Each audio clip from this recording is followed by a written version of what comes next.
у меня следующий вопрос. С чем Башкортостан подходит к концу года? Какие итоги, какие результаты, какие успехи? Вот для вас самое основное, что вы себе, как руководитель республики, ставите со знаком в плюс? Значит, ну, давайте я постараюсь не сыпать там цифрами, но какие-то цифры для того, чтобы вот обозначить ситуацию. Для общего понимания. Да, я, наверное, должен. Первое. Все-таки вот главная повестка, как бы мы ни говорили о важности других, это коронавирус.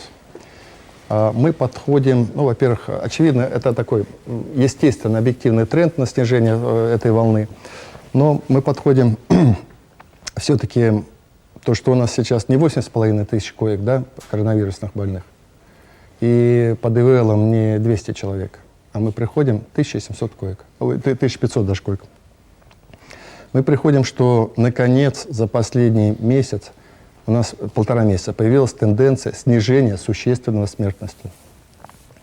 Мы приходим с пониманием, как бороться с коронавирусом. Мы приходим вооруженные. У нас есть инструменты, как госпиталя, как оборудование, как лекарства, как средства защиты. Вспомните, когда коронавирус начинался, моментально смели маски. Маск Сейчас не нету было. такого. Это просто забывается очень, но многие вещи, вот этого нету. И самое главное, чтобы я сказал, что наши врачи и набрались опыта, они овладели навыками, и они понимают, как с этим бороться. Это вот первое. Вот я очень такой с надеждой я вхожу в Новый год в плане коронавируса. Второе. Экономика. Это важно. Мы могли войти бы, например, там, с разрушенной экономикой, да? Ничего подобного. Экономика, как мы ее сейчас фиксируем, входит в Новый год, восстановившись от коронавирусной инфекции, от тех негативных явлений. Есть такое понятие индекс промышленного производства, то есть сколько произвела промышленность. 106,2 за 11 месяцев, то есть на 6% больше. При таком масштабе нашей экономики плюсом еще 6% идет. Представляете, вот в этих условиях? И это обрабатывающее производство, это мебельное производство, это производство металлических изделий, производство двигателей, производство автобусов и так далее. То есть вот то, что где глубокий передел есть. Поэтому это важный очень показатель. И мы прям, когда мы узнали статистику, дает нам его статистика, которая собирает информацию и так далее. Мы приходим к тем, что те наши такие кропотливые меры, направленные на улучшение инвестиционного климата, они не ушли, не канули никуда. Люди нам поверили, бизнес. У нас строят предприятия. Опять же, ну, казалось бы, кто занимался в 2021 году инвестициями, да? Больше, говорят, ничего подобного. У нас к прошлому году инвестиции плюсом по данным трех кварталов на 1 сентября, на 1 октября, значит, 3,2% плюсом. Это плюс, понимаете? Хотя не везде так. Но я точно уверен, что это будет не 3,2 и больше, потому что вот все меры по привлечению инвестиций, они реально работают. Вот. Это то, что касается экономики. Знаете, вот я что еще хотел сказать, что нам удалось вот этот год, предыдущий год все-таки лечить болезни таких вот, я это себе придумал формулу, хроническая болезнь. Многие предприятия лежали на боку.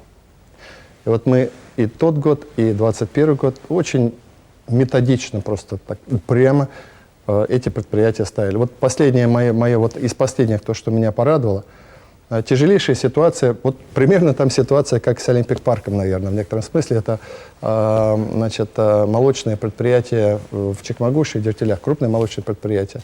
Там очень тяжелое, негативное такое идет разбирательство. Просто такой клубок очень сложных, там и противозаконных, и экономических репрессий.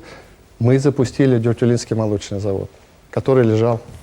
Мы находимся на стадии, в следующем году, наверное, запустим Чекмагушский. То есть для меня каждое предприятие это важно. И вот я в активе себе поставил. Вот я как бы вот для себя поставил в активе то, что нам удалось запустить. Я уже говорил, Кумертавское предприятие сейчас работает, там в 3 смены и заказы пошли.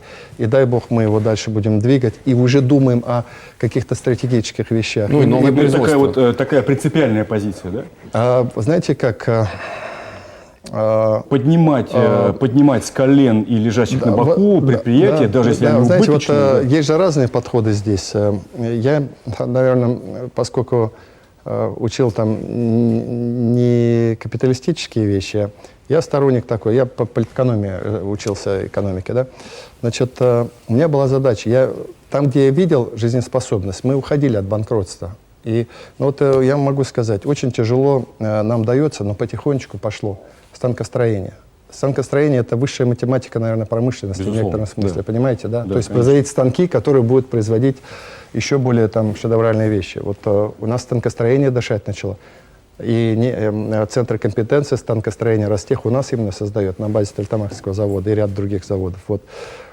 Из неудачи, об этом сегодня или когда-то я сказал, то, что мы не дожали, я буду называть, это вот у меня такая вот была мечта, я все вспоминаю, еще студентом был, у нас пароходы ходили, помните? Бельское речное пароходство, да? Бельское речное пароходство и судоремонтный завод. Объективно возможно пароходство восстановить? Знаете, вот не с точки зрения даже восстановить, с точки зрения того, что река мелела, и в районе Уфы уже же невозможно. Я все-таки исхожу из того, что обмеление Уфы, вот то белое, которое в этом году произошло, это сезонное явление. Вам понятно, о чем? Та засуха, которая была в этом году, она была вот такая 100 лет назад, не 10 лет назад. Раз в 100 лет? Раз в 100 лет. Это некоторые сравнивали ее с 2010 годом. Нет, ничего подобного. Это была тяжелейшая засуха. Она ударила по сельскому хозяйству, поэтому это временное явление. Баланс Но осуществится. дальше вы и будет. будете работать над восстановлением Безусловно. У нас Есть надежда? я белый, еще раз говорю, вот мы же там не на гуще гадаем, да? Вот я абсолютно уверен, белые восстановятся. Понятно, ежегодные объемы падают, она так вот незаметно, но белые, того ужаса, который мы с вами переживали в этом году, этого не будет. Вот, судоремонтный завод, вроде мелочь такая, небольшое предприятие, чисто вопрос престижа. Мне кажется, чисто вопрос престижа. Знаете, мы можем вполне на судоремонтном, мы можем суда делать, малого класса, небольшие суда можем делать. Просто там динамика не та. Мы за 2 года вышли из банкротства, но вот я думаю, что через год, через 2 там немножко поменяем. Действительно, да, вот Рустам прав. Крушение Бельского речного пароходства для многих это личная боль, потому что все прекрасно помнят, как по Белой возле Уфы ходили пароходы. На теплоходе музыка играла. На теплоходе музыка играла.